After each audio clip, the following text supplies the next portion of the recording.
A paz do Senhor Jesus Cristo seja contigo, meu amado irmão e minha amada irmã. Sejam muito bem-vindos a mais um Lâmpada para os meus pés. Hoje, dia 26 de fevereiro do ano de 2021, é uma honra e um prazer muito grande vos receber.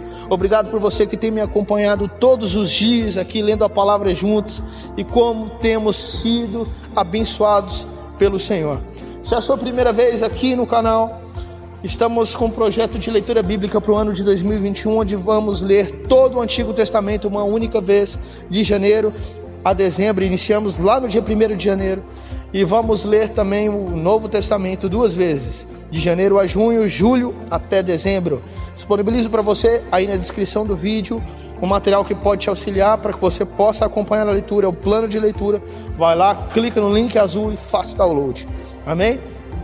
Meus amados, ontem nós finalizamos aí a carta aos Filipenses, então hoje nós vamos voltar ao Evangelho de Lucas, o Evangelho de Jesus Cristo segundo o doutor, o amado doutor, segundo o apóstolo Paulo, livro de Lucas. E lá no Antigo Testamento vamos ler hoje os capítulos 37 e 38 de Êxodo. Senhor Deus, ó Pai, nós louvamos e glorificamos ao Senhor e exaltamos, ó Pai, exaltado seja o Senhor no nosso meio. Senhor, em nome de Jesus, abençoe, ó Pai, esse dia de leitura bíblica. Pai, toca o nosso coração profundamente e nos levanta para sermos profetas do Senhor nessa geração. Nos levanta para ser boca do Senhor, para falar a verdade, para ministrar a verdade da palavra, somente aquilo que está escrito, e possamos nos calar quando não tivermos nada para falar do Senhor, porque não há nada de bom para sair de nós, ó Pai, que não seja do Senhor. Em nome de Jesus, ó Pai, pedimos que o Teu Santo Espírito nos abençoe, nos capacite. Em nome de Jesus, seja conosco nessa manhã. Amém e amém. Amém, meu amado? Vamos lá então, abre a sua espada, a sua Bíblia, lá no livro de Êxodo, para que possamos ler a palavra do Senhor em nome de Jesus.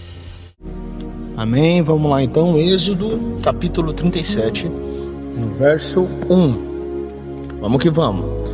Bezalel fez também a arca de madeira de acácia, de 1,10 m, 66 centímetros de largura e 66 de altura. Ele a revestiu de ouro puro por dentro e por fora e pôs um remate de ouro ao redor. Fundiu para ela 4 argolas de ouro e fixou-as nos 4 cantos da arca, 2 argolas no lado dela e 2 argolas do outro lado. Fez também cabos grossos de madeira de acácia e os revestiu de ouro. Verso 5. Passou os cabos pelas argolas nos lados da arca para que ela pudesse ser carregada por meio deles. Fez também o propiciatório de ouro puro de 1,10 m de comprimento e 66 centímetros de largura. Fez também 2 querubins de ouro nas 2 extremidades do propiciatório, um querubim na extremidade de uma parte e o outro na extremidade da outra parte. De uma só peça com propiciatório fez os querubins nas 2 extremidades dele. Os querubins estendiam as asas por cima, cobrindo com elas o propiciatório. Estavam de frente um para o outro, olhando para o propiciatório. Verso 10. Fez também a mesa de madeira de acácia. Tinha o comprimento de 88 centímetros, a largura de 44 centímetros e a altura de 66 centímetros. Revestiu-a de ouro puro e pôs um remate de ouro ao redor.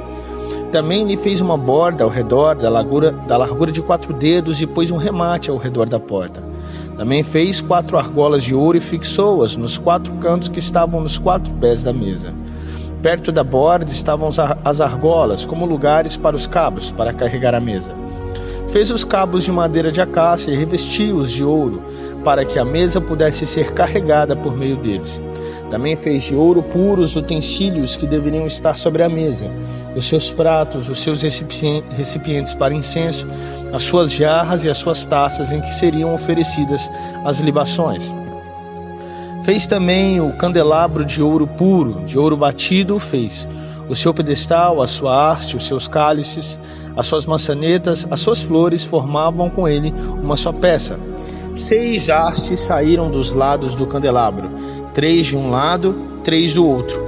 Numa haste havia 3 cálices em formato de amêndoas, uma maçaneta e uma flor. Na outra haste havia 3 cálices com formato de amêndoas, uma maçaneta e uma flor. Assim eram as 6 hastes que saíam no candelabro. Verso 20. Mas no candelabro mesmo havia 4 cálices com formato de amêndoas, com suas maçanetas e com suas flores.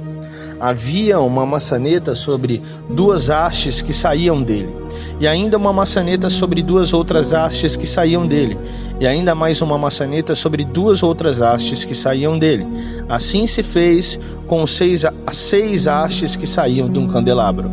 As maçanetas e as hastes do candelabro formavam uma só peça com o mesmo. Tudo era de uma só peça, obra batida de ouro puro. Fez também as 7 lâmpadas do candelabro. As suas tesouras de cortar pavios e os seus apagadores eram de ouro puro. Com 34 quilos de ouro puro se fez o candelabro com todos os seus utensílios. Fez de madeira de acácia o altar do incenso. Era quadrado, tendo 45 centímetros de comprimento e 45 de largura. A altura era de 90 centímetros. Os chifres formavam uma só peça com ele. Verso 26. Revestiu de ouro puro a parte superior, as paredes ao redor e os chifres. Pôs também um remate de ouro ao redor. Fez também 2 argolas de ouro e colocou-as debaixo do remate, de ambos os lados. Por essas argolas foram passados os cabos para que se pudesse levar o altar. Fez esses cabos de madeira de acácia, revestindo-os de ouro. Fez também o óleo sagrado para unção e o incenso aromático puro, segundo a arte do perfumista. Amém, meus amados. Finalizamos aqui o capítulo 37 do livro de Êxodo e agora vamos lá para o capítulo 38, verso 1. Vamos que vamos. Fez também o altar do holocausto de madeira de acácia. Seu comprimento era de 2,20 metros e a largura era de 2,20 metros. O altar era quadrado, a altura era de 1,30 metro. Nos 4 cantos colocou 4 chifres, os quais formavam uma só peça com o altar, e os revestiu de bronze. Fez também todos os utensílios do altar, recipientes para colher as suas cinzas, pás, bacias, garfos e braseiros. Todos esses utensílios foram feitos de bronze. Fez também para o altar uma grelha de bronze em forma de rede, do rebordo do altar para baixo, ao qual chegava até o meio do altar. Fundiu 4 argolas para os 4 cantos da grelha de bronze, para que nelas fossem passados os cabos. Verso 6. Fez também os cabos de madeira de acácia, revestidos de bronze. Passou os cabos pelas argolas de um e de outro lado do altar, para ser levado. Oco e de tábuas o fez. Fez também a bacia de bronze, com seu suporte de bronze, dos espelhos das mulheres que se reuniam para ministrar à porta da tenda do encontro. Fez também o átrio ao lado meridional, que dá para o sul. As cortinas do átrio eram de linho fino retorcido, de 44 metros de comprimento. As suas 20 colunas e as suas bases eram de bronze. Os ganchos das colunas e as suas vigas superiores eram de prata. Verso 11. De igual modo, para o lado norte havia cortinas de 44 metros de comprimento. As suas 20 colunas e as suas 20 bases eram de bronze. Os ganchos das colunas e as suas vigas superiores eram de prata. Para o lado oeste havia cortinas de 22 metros. As suas colunas eram 10. As suas bases eram 10. Os ganchos das colunas e as suas vigas superiores eram de prata. Do lado leste para o nascente, as cortinas tinham 22 metros de comprimento. As cortinas para um lado da entrada tinham 6 metros e 60 de comprimento. E as suas colunas eram 3, e as suas bases 3. Para o outro lado da entrada do átrio, de um e de outro lado da entrada, havia cortinas de 6 metros e 60 de comprimento. As suas colunas eram 3 e as suas bases 3. Verso 16. Todas as cortinas ao redor do átrio eram de linho fino retorcido. As bases das colunas eram de bronze, os ganchos das colunas e as suas vigas superiores eram de prata. O cortinado da porta do átrio era de obra de bordador, de pano azul, púrpura, carmesim e linho fino retorcido. O comprimento era de 8 metros e 80, e a altura na largura era de 2 metros e 20, segundo a medida das cortinas do átrio. As suas 4 colunas e as suas 4 bases eram de bronze. Os seus ganchos eram de prata, e o revestimento das suas cabeças e as suas vigas superiores eram de prata. Todos os pregos do tabernáculo e do átrio ao redor eram de bronze. Verso 21. Esta é a enumeração das coisas para o tabernáculo, a saber, o tabernáculo do testemunho, segundo por ordem de Moisés. Foram contadas pelos levitas, sob a direção de Itamar, filho do sacerdote Arão. Bezalel, filho de Uri, filho de Ur, da tribo de Judá, fez tudo o que o Senhor havia ordenado a Moisés. Com ele estava Oliabe, filho de Aizamaque, da tribo de Dan, mestre de obras, desenhista e bordador em pano azul, púrpura, carmesim e linho fino. Todo o ouro empregado na obra e em toda a obra do santuário, a saber, o ouro da oferta, foram 1.000 quilos, segundo o peso padrão do santuário. 1.000 quilos de ouro, meu amado. A prata dos arrolados da congregação foram 3.421 quilos, segundo o peso padrão do santuário. Verso 26. 6 gramas por cabeça, isto é, metade do peso padrão, segundo o peso padrão do santuário, de cada um dos arrolados, de 20 anos para cima, que foram 603.550. Empregaram-se 3.400 quilos de prata para fundir as bases do santuário e as bases do véu. Para 100 bases, 3.400 quilos, 34 quilos para cada base. Dos 21 quilos de prata que restaram, fez os colchetes das colunas e cobriu as suas cabeças, e lhes fez as vigas superiores. O bronze da oferta foram 2.400 quilos. Dele fez as bases da porta da tenda do encontro, o altar de bronze, a sua grelha de bronze e todos os utensílios do altar. Verso 31. As bases do átrio ao redor, as bases da porta do átrio, todas as estacas do tabernáculo e todas as estacas do átrio ao redor. Amém, meu amado? Aqui finalizamos os 2 capítulos de Êxodo da leitura de hoje, capítulos 37 e 38, e agora vamos lá para o Novo Testamento. E lá no Novo Testamento nós finalizamos a carta aos Filipenses e agora retornamos para o Evangelho segundo Lucas, Evangelho de Jesus Cristo segundo Lucas. Nós estamos fazendo a leitura dessa maneira para ficar uma leitura mais agradável. Então sempre vamos para uma carta e voltamos para outro evangelho. Já lemos o Evangelho de Mateus e Marcos. Agora finalizamos a carta aos Filipenses. Então vamos ao Evangelho de Lucas. Hoje vamos fazer a leitura do capítulo 1 de Lucas. Abre sua espada aí e vamos que vamos.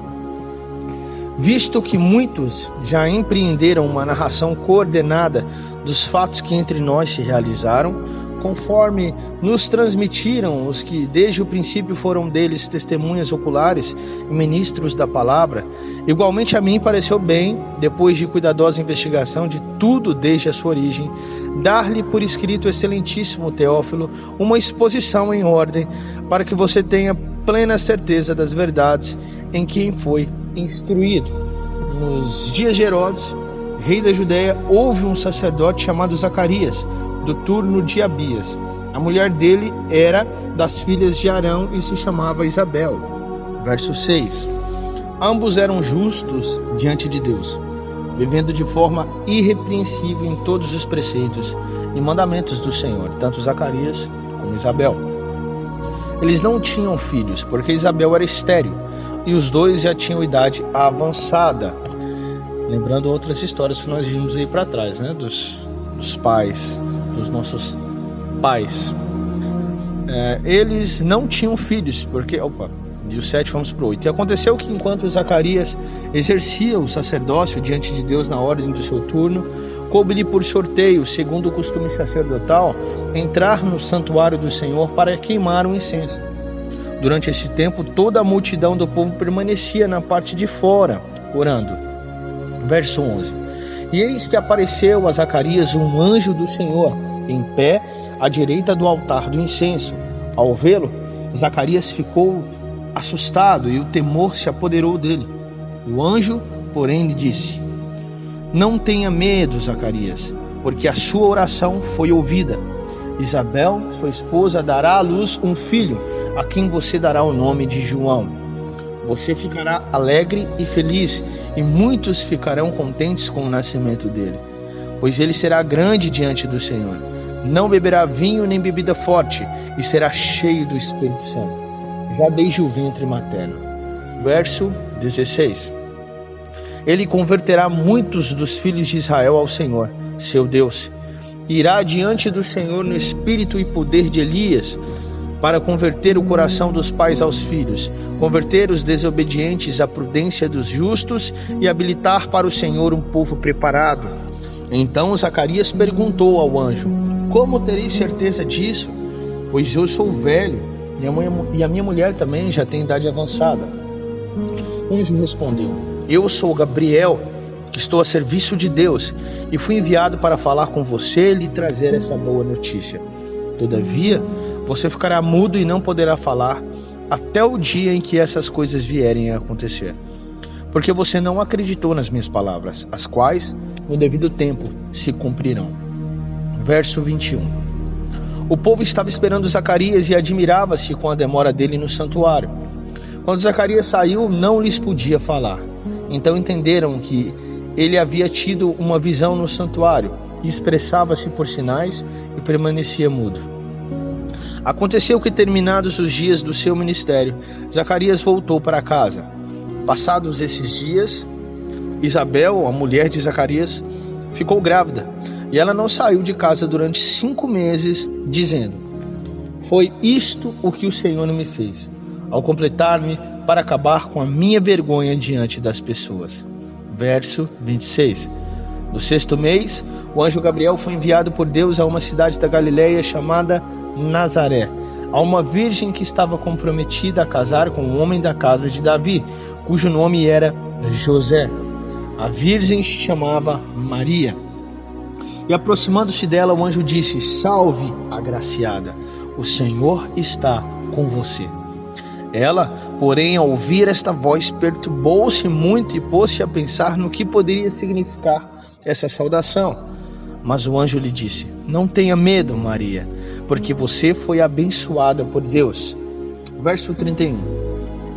Você ficará grávida e dará à luz um filho, a quem chamará pelo nome de Jesus. Este será grande e será chamado Filho do Altíssimo. Deus, o Senhor, lhe dará o trono de Davi, seu pai. Ele reinará para sempre sobre a casa de Jacó, e o seu reinado não terá fim. Então Maria disse ao anjo: como será isto, se eu nunca tive relações com homem algum? O anjo respondeu: o Espírito Santo virá sobre você, e o poder do Altíssimo a envolverá com a sua sombra. Aleluia, Senhor. Por isso também o ente santo que há de nascer será chamado Filho de Deus. Verso 36. E Isabel, sua parenta, igualmente está grávida, apesar de sua idade avançada, sendo esta já o 6º mês de gestação para aquela que diziam ser estéril, porque para Deus não há nada impossível. Então Maria disse: aqui está a serva do Senhor, que aconteça comigo o que você falou. Então o anjo foi embora. Naqueles dias Maria se aprontou e foi depressa à região montanhosa, a uma cidade de Judá. Entrou na casa de Zacarias e saudou Isabel. Verso 41. Quando Isabel ouviu a saudação de Maria, a criança lhe estremeceu no ventre.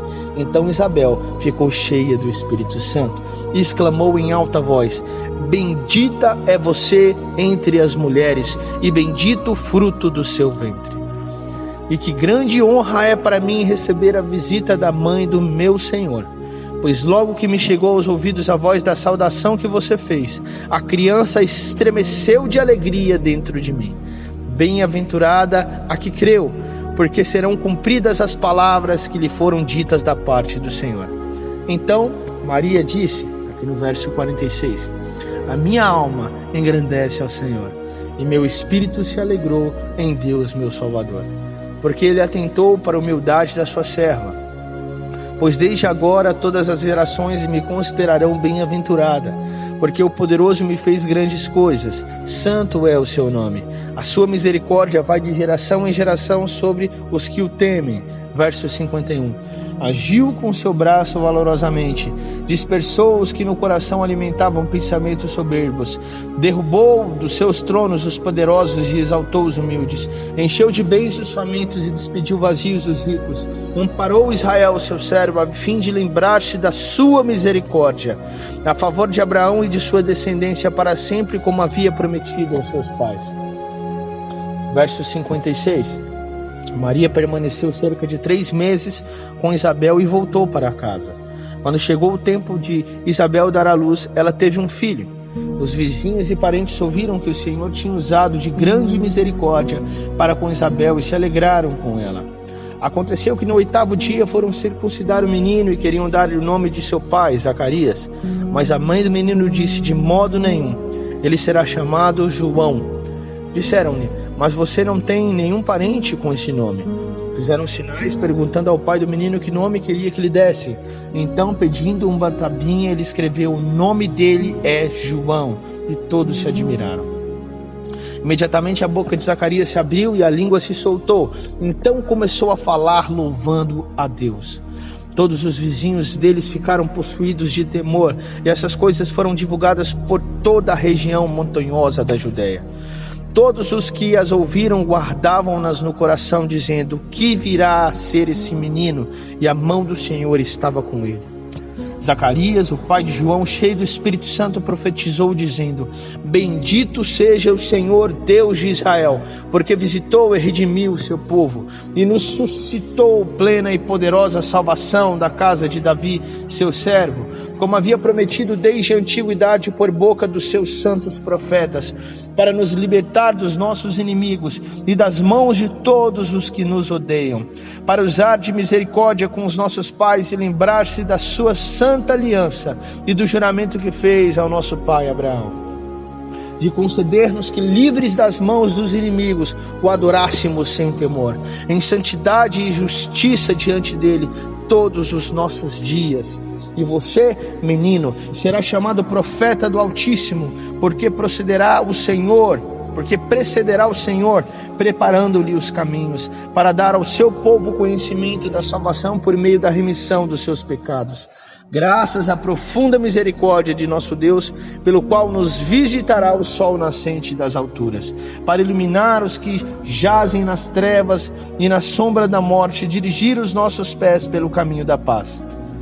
O menino crescia e se fortalecia em espírito, e viveu nos desertos até o dia em que havia de manifestar-se a Israel. Amém, Deus. Santo e poderoso é o nome do nosso Deus Todo-Poderoso. Que toda honra, toda glória e todo louvor seja dado ao nosso Senhor, Deus de amor e poder. Nós não poderíamos deixar de comentar. Minha alma engrandece ao Senhor, meu espírito se alegra em ti, meu Salvador. Toda honra e glória seja dada ao nosso Deus. Santo, santo é o Senhor, meus amados. Como esse Deus é maravilhoso, como esse Deus é poderoso. Imagina aquela situação, imagina a felicidade, como Maria realmente se sentia agraciada e como ela estava feliz em saber que Isabel estava grávida. Agora pensa a unção do Senhor, Maria chegando na casa de Isabel, Isabel ao ouvir a voz de Maria, o seu ventre estremece, o seu filho sente a presença do rei, uma criança no ventre sente a presença do rei, Jesus Cristo que estava no ventre de Maria.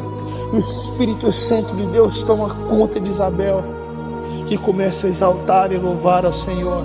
Então Maria entoa cântico de louvor e glória, adoração a esse Deus maravilhoso. Esse Deus que nós servimos, meus amados, esse Deus que é Deus de poder, Deus de glória, Deus de amor, Deus soberano, Deus que pode todas as coisas em todas as situações conforme a sua vontade. Basta que nos prostemos diante da tua santa e perfeita vontade. Basta que nós coloquemos em primeiro lugar os planos de Deus, os planos dele, não sobre a nossa vida somente, mas os planos dele para toda a humanidade. É necessário que nós estejamos com os nossos olhos abertos para entender essa questão dos planos de Deus, como são grandes e como são perfeitos. Santo, santo é o nome do nosso Senhor. Senhor Deus, Pai Todo-Poderoso, Deus de amor e poder, Deus maravilhoso, Deus que nos perdoa e continua nos perdoando com a sua infinita misericórdia todos os dias, que continua nos renovando com a tua santa paz e alegria. Oh Pai, obrigado, Pai, por nos manter, Pai amado, firmes diante do Senhor na tua palavra. Obrigado a Deus por ter levantado, estar sempre levantando os remanescentes, aqueles, ó Pai amado, que diante de qualquer dificuldade, diante de caminhos difíceis, que diante das trevas têm se firmado como luz no meio de toda escuridão, para permanecer firmes na tua santa palavra, no santo evangelho da verdade, o verdadeiro evangelho, aquele que transforma vidas, que sara e cura corações, que traz libertação a cativos de alma, pessoas altamente depressivas, profundamente entristecidas, totalmente limitadas, porque a morte os limitou, mas o Senhor vem com a tua imensa glória e poder sobre aqueles que se disponibilizam para falar da tua verdade, a verdade do evangelho, não um evangelho mentiroso, não um evangelho simplório, mas o evangelho profundo da cruz, aquele evangelho da verdade de Jesus Cristo, teu Filho. Obrigado, Pai, por deixar com que nós façamos parte desse santo evangelho. Obrigado por nos usar, mesmo sendo como somos e quem somos, miseráveis os homens que somos, como disse o apóstolo Paulo. Pai, continue exercendo sua misericórdia sobre nós, é o que pedimos. Peça ao Senhor, Pai amado, que livre os meus amados irmãos, Pai amado, de toda tentação, de todo mal, de toda influência deste mundo e desse século vindouro, que vem tentando influenciar as igrejas, que vem entrando dentro das próprias igrejas e levantando falsos líderes, falsos mestres, falsos profetas. Nós pedimos ao Senhor que tenha misericórdia dessa nossa geração e que levante, ó Pai amado, homens e mulheres que são tochas vivas, cheios do fogo do Espírito Santo, cheios da verdade do Evangelho, para proclamar a verdade, doa a quem doer, Pai. Em nome de Jesus, ó Pai, nós pedimos ao Senhor que nos levante também nessa geração, que nos dê a força, a sabedoria, a ousadia para continuar falando, pregando, ministrando a Tua palavra, em nome de Jesus.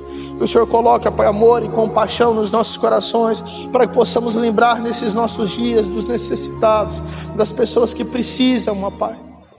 Tem misericórdia, ó Pai amado, dos enfermos, dos doentes, alcançados por essa pandemia. Encoraja-os, ó Pai amado, seus familiares que permanecem vivos. Encoraja-os a permanecer de pé e saber que a morte é simplesmente uma linha de partida para a vida eterna, para aqueles que creem no nome de Jesus Cristo, o Filho de Deus. Amém e amém. Amém, Senhor Deus. Meus amados, aqui finalizamos mais um lâmpada para os meus pés. Que o Senhor te abençoe a sua família, a sua vida. Permaneça firme em Cristo Jesus. Não dê para trás, não ande para trás, ande para frente, olhe para o alvo, olhe para Cristo, em nome de Jesus. Se você puder, meu amado, te peço que você siga o canal, que você clique no sininho para ser sinalizado, que você dê a curtida para fortalecer esse material e compartilhe a palavra de Deus em nome de Jesus. Que Deus te abençoe. Se Deus quiser, estaremos aqui amanhã mais uma vez para mais um lâmpada para os meus pés. Até a próxima. Tchau, tchau.